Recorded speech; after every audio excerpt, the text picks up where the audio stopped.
warahmatullahi wabarakatuh. Waalaikumsalam warahmatullahi wabarakatuh.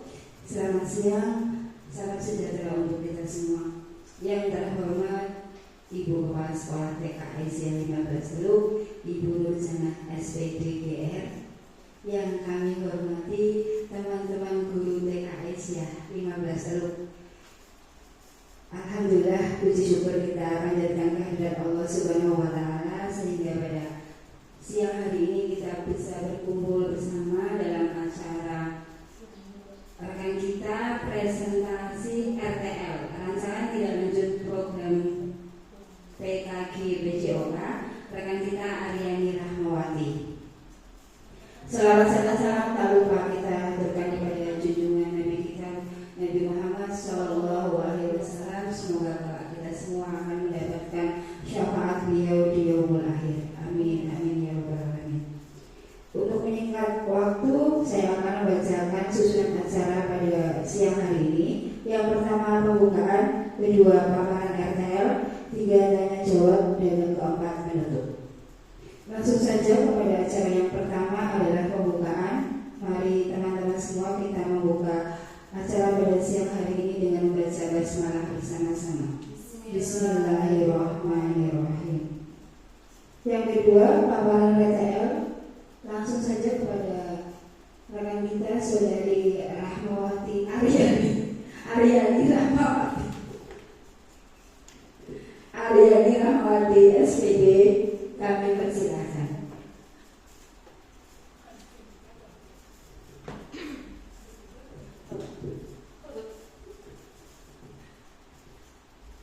Terima kasih kepada Ibu Media saya hormati yang sudah memberikan waktu. Pertama, Assalamualaikum warahmatullahi wabarakatuh. Waalaikumsalam warahmatullahi wabarakatuh. Yang saya hormati Kepala Sekolah TK Aisyah 15 Teluk, Ibu Nurjana. Yang saya banggakan teman-teman yang ada di Kombel TK Aisyah 15 Teluk, Kombel Rainbow ya. Saya mohon waktunya sebentar. Hari ini saya akan mempresentasikan tentang rancangan tindak lanjut program TK PJOK. Kebetulan kenapa sih TK ada gurunya yang harus diikutkan dalam TK PJOK? Nah, saat kemarin saya ikut diseminasinya tersebut, ternyata pemerintah saat ini sedang melihat bagaimana anak-anak usia dini ini saat sekarang ternyata banyak yang obesitas, yang pertama. Yang kedua adalah ternyata anak-anak itu banyak yang tidak bergerak dalamnya mager. Nah, kenapa bisa mager? Karena ternyata mereka banyak bermain HP. Nah, dari hal-hal tersebut pemerintah memberikan program yaitu destinasi PJOK yang diterapkan dari jenjang usia dini sampai SMA. Nah, adapun program yang kali ini saya akan sampaikan, saya beri judul adalah Gemetaran. Kenapa Gemetaran? Yaitu anak sehat, bergerak, makan dan jaga kesehatan. Karena bagi saya judul ini itu merupakan dasar bagi kita seorang pendidik taman kanak-kanak untuk menerapkan hal-hal yang paling dasar dulu di jenjang anak usia dini. Yang pertama adalah bergerak. Di rumah kebanyakan anak-anak kita itu jarang yang bermain ke tetangga ataupun di sekitar rumah. Mereka banyaknya coba main HP ataupun nonton TV di rumah. Yang kedua adalah makan. Makan di sini adalah makan yang sehat. Tidak kita pungkiri ya bahwa saat ini banyak pasangan orang tua itu yang praktis sajalah, dah yang junk food saja, yang cepat saji. Nah, sedangkan di sini saya mengharapkan anak-anak mengetahui makanan sehat apa sih yang mereka seharusnya konsumsi yang paling tidak bisa memenuhi nutrisi baik otaknya, tubuhnya yang mereka perlukan sebagai anak yang ada dalam masa emas. Yang selanjutnya adalah jaga kesehatan. Nah, ini jaga kesehatan itu sangat penting ya, karena tidak semuanya anak-anak menyadari, oh ternyata aku tuh harus menjaga diriku sendiri loh. Nah, jaga kesehatan di sini adalah pertama kita kayak mengedukasi tentang bagaimana sih kita menjaga kesehatan, minimal dari potong kuku, cuci tangan yang bersih. Nah, makanya kali ini program saya adalah Gemetaran, bergerak, makan dan jaga kesehatan.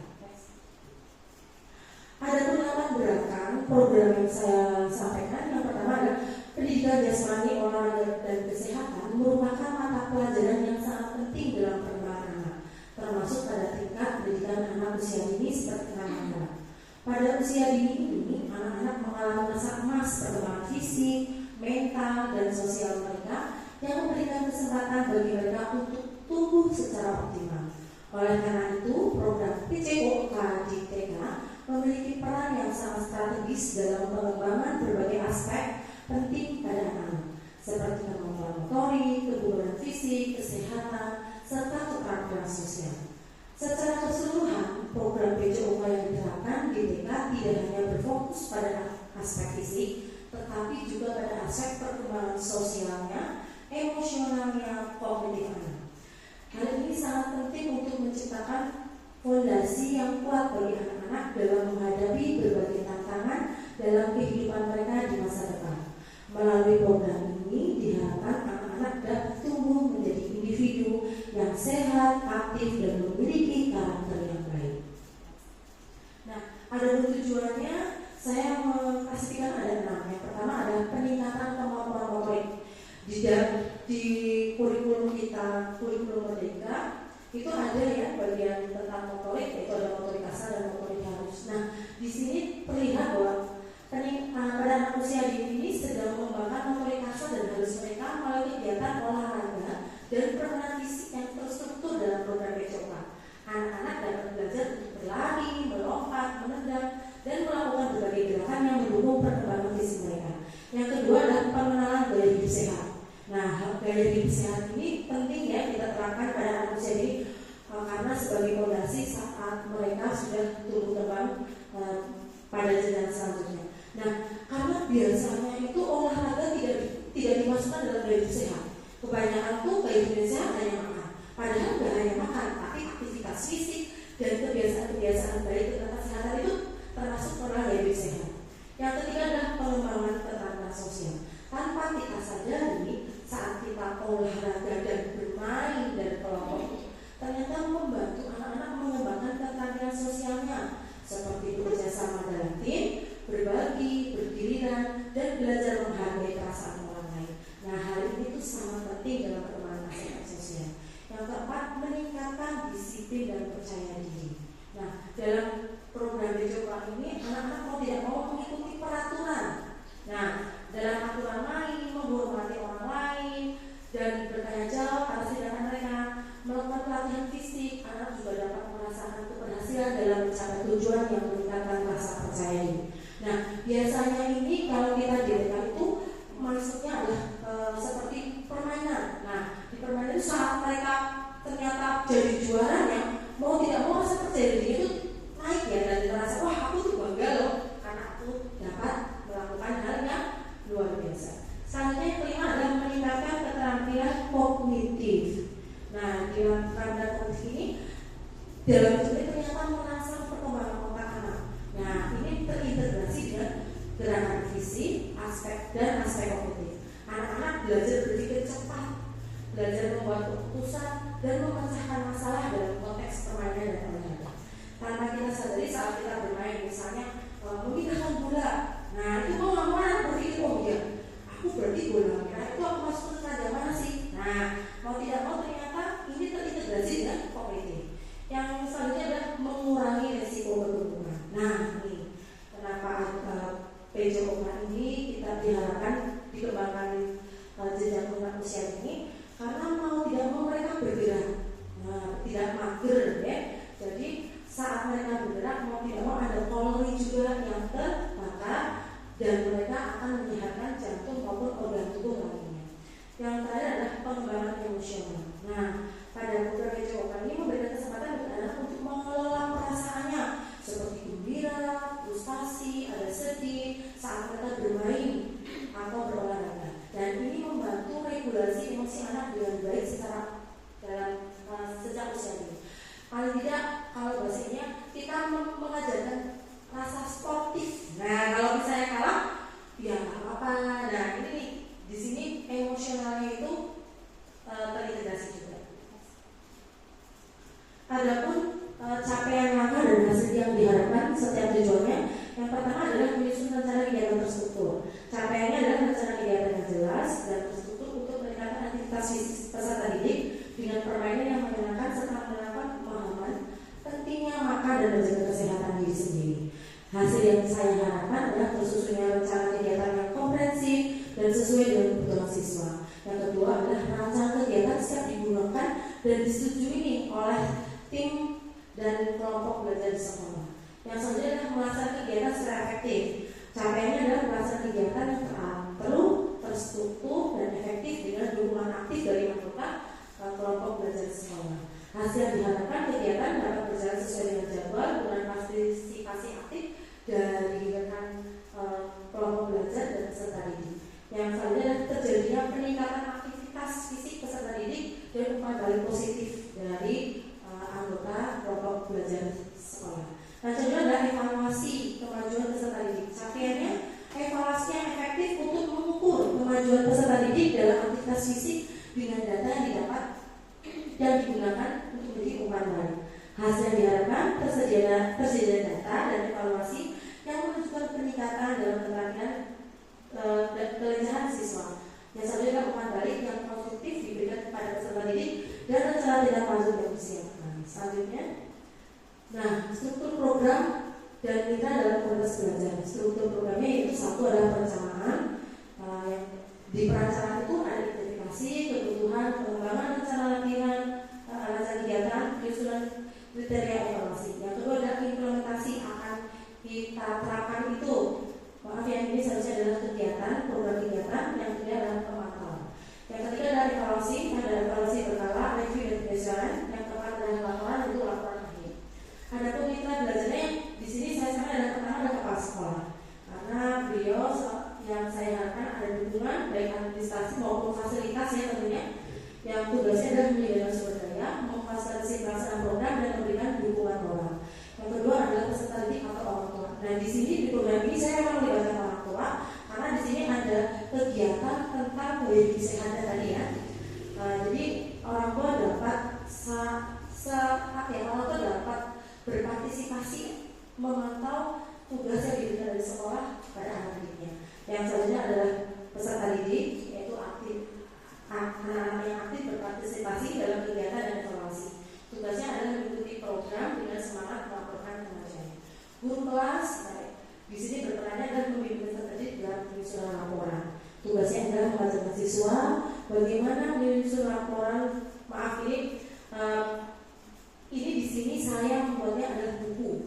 Di sini anak-anak membuat buku tentang pelajaran yang sudah mereka dapatkan selama 1 minggu dan mempresentasikan hasil proyek. Jadwal kegiatannya yang pertama adalah minggu pertama mengenalkan aktivitas fisik yang sehat. Di sini sudah terlihat dari kegiatan awalnya itu adalah pemanasan, peregangan dan sebagainya. Ada diskusi interaktif atau kita memberikan pertanyaan pemantik apa yang dilakukan untuk tetap aktif di rumah. Nah, aktivitas intinya tuh anak-anak bermain bola ataupun estafet ceria. Yang minggu kedua adalah pentingnya makan sehat. Nah, di sini pentingnya makan sehat. Minggu kedua ini kita mengedukasi tentang apa saja sih makanan yang harus kalian tahu yang sehat dan yang tidak mengandung warna, pemanis, perasa, dan pengawet tentunya. Nah, di sini kita ada aktivitasnya adalah kita bermain pasar-pasaran nih dengan anak jual beli makanan tadi yang sehat. Terus kolase isi piring sehat tuh. Nah, di sini anak membuat kolase dengan piring kertas apa saja makanan yang sehat yang dapat mereka masukkan ke dalam piringnya. Yang minggu ketiga adalah menjaga kebersihan tubuh. Nah, di sini menjaga kebersihan tubuh, aktivitas intinya adalah mengedukasi cara cuci tangan yang benar. Yang selanjutnya adalah bermain puzzle kebersihan. Anak-anak menyusun potongan gambar terkait kebersihan tubuh. Yang minggu terakhir adalah penyelesaian dan presentasi proyek. Presentasi proyek di sini adalah anak-anak menyusun buku tentang semua hasil karya yang sudah mereka dapatkan selama dari minggu pertama sampai minggu ke-4. Nah, di sini saya ingin anak-anak tuh bercerita. Nah, kalau saat mereka belajar tentang hidup sehat itu mereka apa sih yang mereka tangkap? Nah, di sini kita membuat buku, ada beberapa lembar yang dari hasil-hasil tersebut kita ubah dan mereka presentasikan. Pernyataan tentang kapasitas yang diberi kelas atau sekolah. Nah, fasilitasnya saya membuat beberapa aset yang di sekolah kita yang dapat kita manfaatkan. Yang pertama adalah fasilitas. Nah, sekolah kita tuh ternyata mempunyai halaman yang luas. Nah, yang ini dapat memadai aktivitas fisiknya. Yang kedua adalah peralatan yang kita miliki. Kita punya pon, punya stopwatch. Nah, ini dapat kita gunakan sebagai media dalam pembelajaran aktivitas fisik. Yang selanjutnya adalah sumber daya manusianya. Kita mempunyai guru kelas yang kompeten dalam kegiatan fisik dan mengevaluasi kemajuan pendidik. Yang selanjutnya adalah komunitas belajar. Komunitas belajar kita ini yang melibatkan berbagai pihak, termasuk kepala sekolah, rekan guru, orang tua yang mendukung dalam program ini. Yang selanjutnya adalah keterlibatan orang tua. Nah, di sini saya menyadari bahwa orang tua itu merupakan satu aset ya yang besar, karena bagaimanapun program sebagus apapun tanpa ada dukungan orang tua tidak akan berjalan dengan baik. Yang selanjutnya adalah siswa sebagai peserta didik yang kita beri edukasi. Nah, ini mereka kondisinya dalam kondisi sehat dan juga dan siap untuk berpartisipasi pada program kegiatan ini, yaitu kebanggaan. Nah, rencana evaluasinya yang pertama, metode evaluasinya ada tes awal. Tes awal ini saya menggunakannya adalah anak-anak itu berpartisipasi dalam kegiatan bagaimana sih, karena kalau kita kan ada kegiatan semani. Nah, anak-anak tuh bagaimana sih kalau saat ada kegiatan seperti itu, kira-kira mereka aktif nggak sih? Nah, ini tes awalnya. Tes berkalanya saya melakukannya per 2 minggu sekali agar saya melihat seberapa adakah peningkatan dalam program aktivitas gerak ini. Nah, ini pengukurnya adalah pengukurannya adalah partisipasi aktif dan kebiasaan hidup sehat yang mereka capai. Observasinya adalah pengamatan langsung dalam kegiatan untuk menilai aktivitas fisik dan usaha peserta didik. Ada pun kriteria evaluasinya, ada partisipasi siswa, penerapannya, mereka menerapkan hidup sehat ataupun aktivitasnya ya. Yang selanjutnya adalah peningkatan adalah membandingkan hasil tes awal dan tes secara berkala itu sebagai hasil evaluasi. Ada instrumennya, saya menggunakan checklist, formulir penilaian, dan observasi. Ada pun laporannya, ada laporan berkala, ada laporan akhir berkala itu dari yang 2 minggu, yang laporan akhir adalah setelah 4 minggu program ini selesai. Ada pun feedback. Nah, feedbacknya ini dari siswa adalah mau tidak mau kita mendapatkan feedback baik dari siswa. Nah, saat selesai program ini kita bisa memberikan pertanyaan atau testimoni pada bagaimana sih saat mereka belajar tentang kesehatan. Nah, apakah mereka senang? Terus saat membiasa menerapkan hal baik kayak cuci tangan benar-benar langkah, mereka bagaimana baik di sekolah maupun di rumah. Nah, ada pun feedback dari orang tua nih. Mau tidak mau kita sebagai sekolah kita kerjasama dengan orang tua, apalagi ini ada program seperti ini. Mau tidak mau kita memberikan rasa kepada orang tua bahwa ternyata yang di edukasi itu nggak hanya pelajaran kompetitifnya aja, tapi ada pelajaran lainnya yang bisa diterapkan sampai mereka dewasa. Baik, nah ternyata yang terakhir adalah kemungkinan dan tantangan. Nah, kemungkinan dan tantangannya adalah variasi kemampuan siswa. Ternyata semua siswa tuh nggak mempunyai kemampuan yang sama. Pasti ada yang mageran, ada yang aktif. Nah, di sini solusinya saya adalah menyesuaikan kegiatan dengan memberikan modifikasi untuk peserta didik yang membutuhkan serta memberikan dukungan secara individu dan motivasi. Misalnya nih ada satu anak yang kalau senang tuh diem aja. Nah, berarti kita harus berikan nih dukungan atau motivasi. Yuk, Mbak bergerak sedikit yuk, kakinya diangkat. Nah, ini. Terus kurangnya motivasi siswa. Karena ada tantangannya adalah beberapa peserta didik masih kurang termotivasi ataupun berpartisipasi aktif untuk menghadapi kesulitan dalam mengikuti program. Karena saya menyadari bahwa untuk bergerak anak-anak itu kadang masih susah dan harus kita kita oprak-oprak lah bahasa Jawanya. Nah, solusinya yang saya ini adalah menyediakan dorongan baik secara motivasi ataupun reward. Nah, reward ini entah itu dengan bintang ataupun saat nanti ada kegiatan lomba kita ada piala dan sebagainya. Nah, ini adalah yang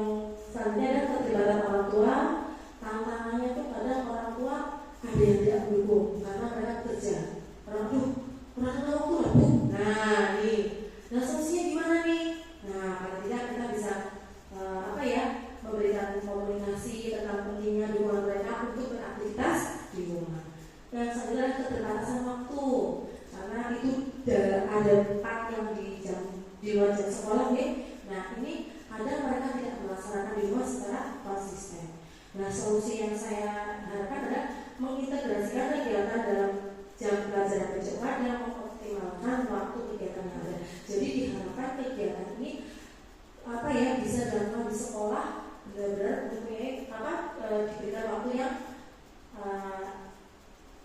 waktunya tuh agak panjang ya, karena biasanya kita PJOK hanya sebentar ya, dan kalau DTK tidak ada makelnya. Kalau di saya kan makelnya minimal ada 2 JP, kalau DTK kan tidak ada. Nah, saya mengharapkan nanti DTK ada jeda, ada waktu tersendiri yang ada selama 1 minggu biar mereka bisa lebih terfokuskan.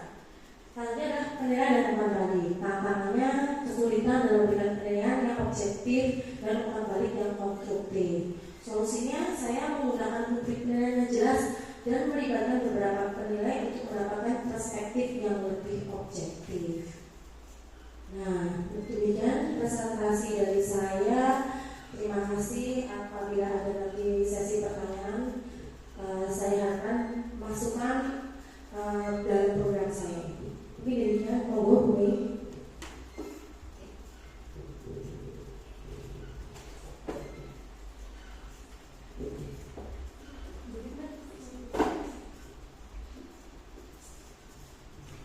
Terima kasih Bu Aryani. Kita beri aplaus yang meriah untuk Bu Aryani atas pembelajaran ini. Nah, ternyata ya Bu, perlu saya tahu kalau PJOK itu penting buat anak-anak usia dini. Karena kemageran itu ternyata tidak hanya menjangkiti kita orang dewasa, anak-anak sekarang pun banyak yang mager karena mereka mungkin memang di rumah pun karena banyak bermain HP dan TV. Nah, untuk acara selanjutnya adalah tanya jawab, sesi tanya jawab. Mungkin dari teman-teman ada yang akan ditanyakan kepada Bu Aryani. Mumpung hari ini beliau senggang, ada waktu untuk menjawab pertanyaan-pertanyaan kita. Monggo Bu Selamat, mungkin mau tanya? Ada pertanyaan Ibu?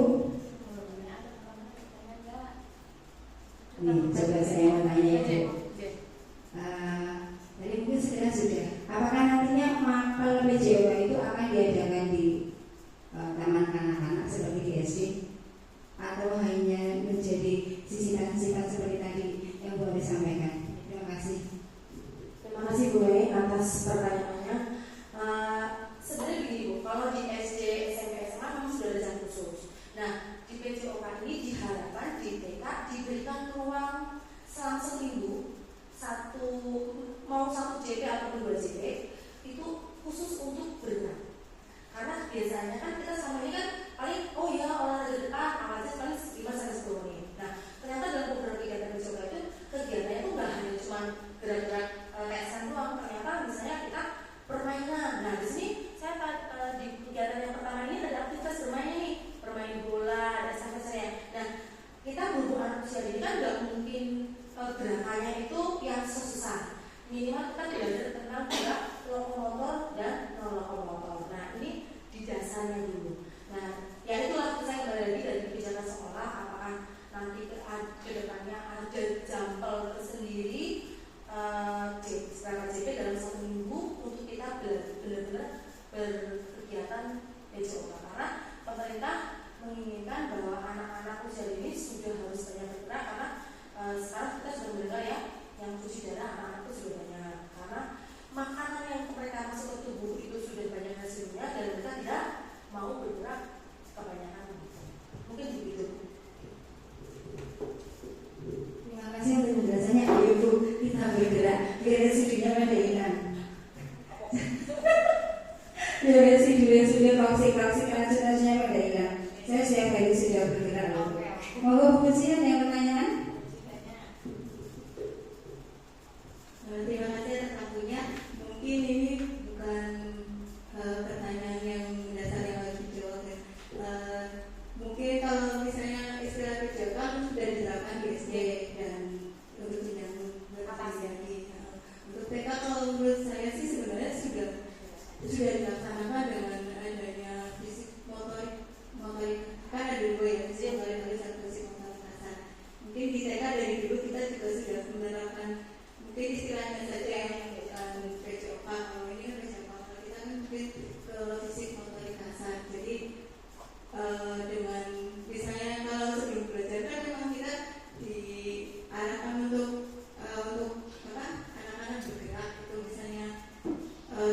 disesuaikan dengan temanya. Misalnya mungkin kendaraan, misalnya kita mau ngambil yang kereta api, kita dengan permainan kereta apian itu kan juga sudah mewakili untuk PJOK-nya untuk menggerakkan fisik. Nah, itu aja sih. Saya terima kasih. Terima kasih Bu Ji. Betul Bu, bahwa kita di TK itu ada kegiatan fisik motorik kasar. Tapi jam durasinya pasti lebih sedikit dengan kita pembelajaran di kelas. Tanpa kita sadari, di kelas kegiatan dari kita masuk, kegiatan fisik motoriknya berapa sih Bu? Kalau kita hitung ya. Dan tidak semua kelas itu menerapkan itu. Tanpa kita sadari. Karena kalau di SD memang dikhususkan ada jam sendiri, benar-benar anak harus bergerak.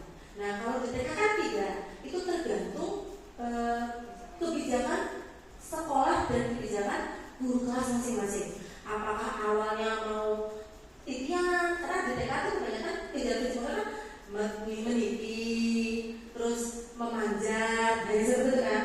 Nah tapi belum full yang tadi saya sampaikan, ada kegiatan lokomotornya, bergeraknya, misalnya lari dengan, misalnya kalau genrenya perempuan kita lebih diperkecil, misalnya larinya 50 meter aja deh.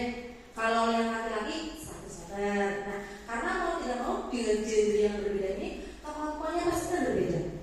Nah, itu yang saya pelajari kemarin dalam saat destinasi PJOK. Ternyata pemerintah meminta waktu tersendiri dalam kegiatan olahraga nih PJOK dan kebiasaan hidup sehat. Nah, tanpa kita sadari itu anak-anak yang namanya minum kemasan sekarang banyak Bu.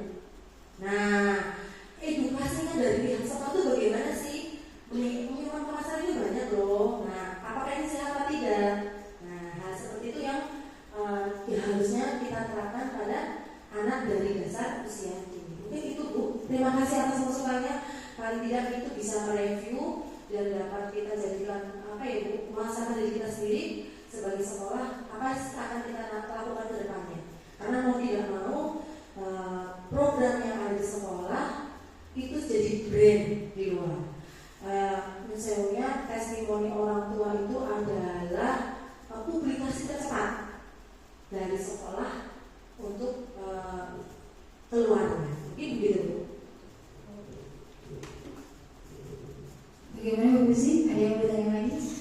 Sudah. Dulu ini kepala sekolah ini bagaimana kebijakan selanjutnya ini? Mohon untuk tanggapannya tentang kegiatan PJOK nanti di TK kita.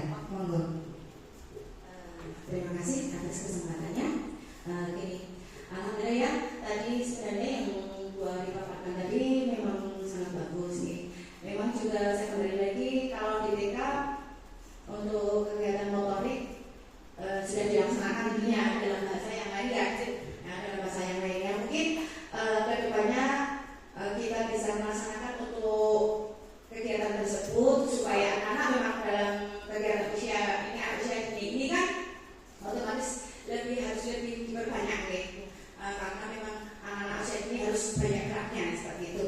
Nah ini sedikit saya tanyakan yang terkait dengan program yang Bu Ari tadi sampaikan ya, itu apa sih sebenarnya peran guru dalam kegiatan nanti dalam program yang nanti Bu Ari kami laksanakan ya. Semoga TKS 15 bisa melaksanakan yang Bu Ari inginkan seperti itu. Terima kasih Bu. Masuk saja Bu Mei. Di sini ada jalur kegiatannya Bu. Minggu pertama, kedua, ketiga, dan keempat. Saya mengharapkan misalnya ya dalam minggu pertama 5 ini pengenalan aktivitas fisik. Kita kalau di SD itu ada mata pelajaran. Jadi program yang mereka dapatkan itu terintegrasi dengan mata pelajaran lain. Sedangkan TK kan tidak punya mata pelajaran. Kita ada adalah guru kelas, ada kelas A maupun kelas B. Nah, di sini misalnya contoh minggu pertama aktivitas fisik yang sehat. Nah, di sini saya mengharapkan ada kerjasama dari Bu Mai sebagai guru kelas A yang aktivitasnya sudah banyak tadi ya. Jadi Bu Mai ini di kegiatan awal minggu pertama ini melaksanakan misalnya kita bersama-sama dalam satu minggu ada satu hari misalnya kita melaksanakan ini Bu, misalnya tentang bermain bola atau estafet ceria. Nah ini saya mengatakan Bu Mai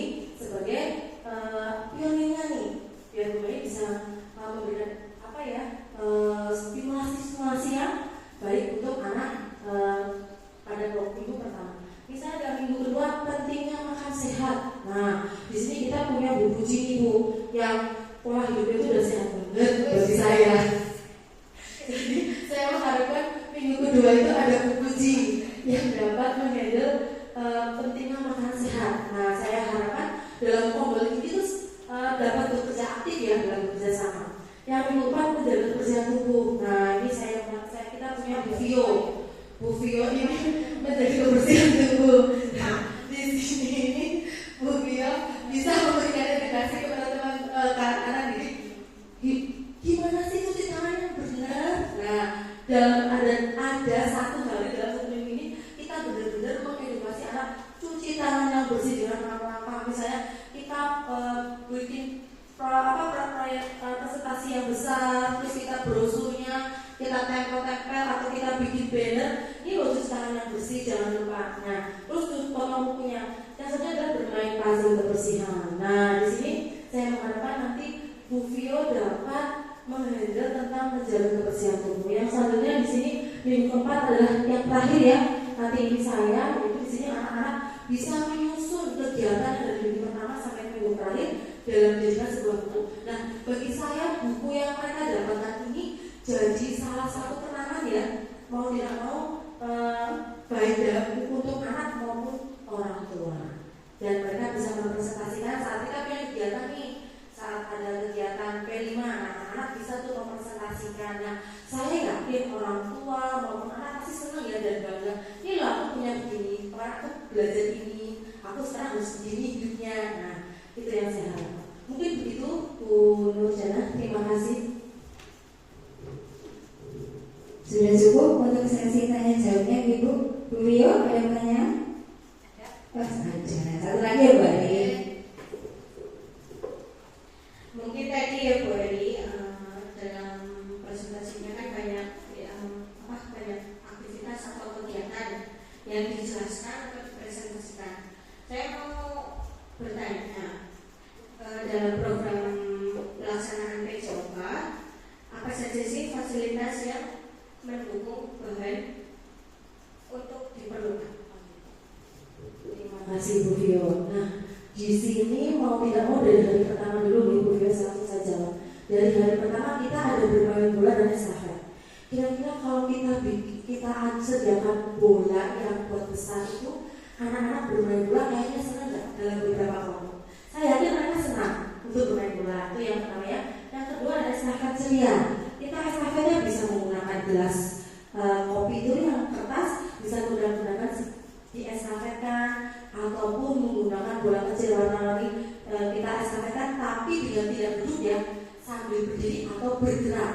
Jadi kalau biasanya kita kan nih gitu kan. Nah ini sambil bergerak mereka kan berapa langkah geser. Nah itu kita estafetkan. Itu yang pertama berarti bola dan bola kecil ataupun bola besar. Yang minggu kedua adalah bermain pasar-pasaran nih. Nah pasar-pasaran kita bisa menggunakan bahan lospak ya untuk anak-anak bermain jual beli, terus piring, kertas. Nah ini sudah ada. Yang ketiga kan menjaga tubuh atau kebersihan. Kita bisa menggunakan banner kita bisa cetak tentang 6 langkah cuci tangan yang benar. Ini terus kedua adalah kegiatan. Nah di sini ada penyusunan potongan gambar terkait kebersihan tubuh.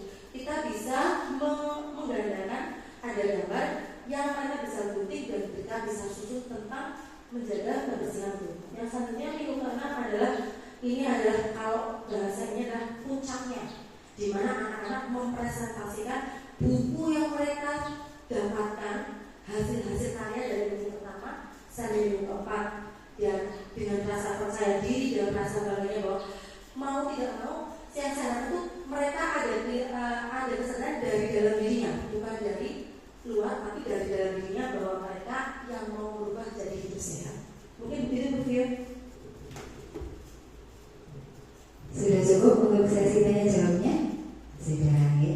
Kalau sesuai yang pemaparan dari Bu Ari dari depan sampai belakang itu, kalau menurut saya seandainya guru dilaksanakan sepertinya menyenangkan karena banyak bermain juga anak-anak.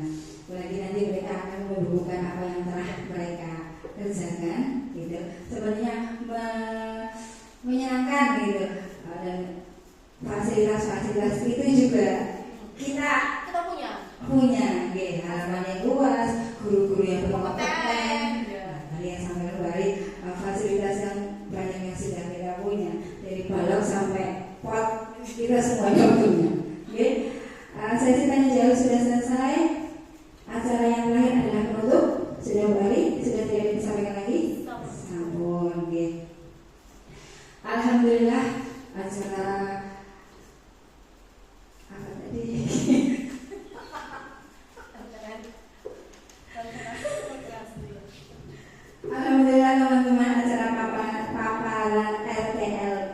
dari PJOK, rekan kita Arya Rahmati sudah berjalan dengan lancar. Kita juga sudah mendapatkan ilmu baru tentang PJOK.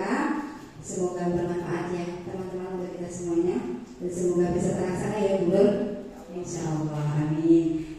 Alhamdulillah teman-teman, mari kita tutup acara kita pada siang hari ini dengan baca hamdalah bersama-sama. Alhamdulillahirabbil alamin. Assalamualaikum warahmatullahi wabarakatuh.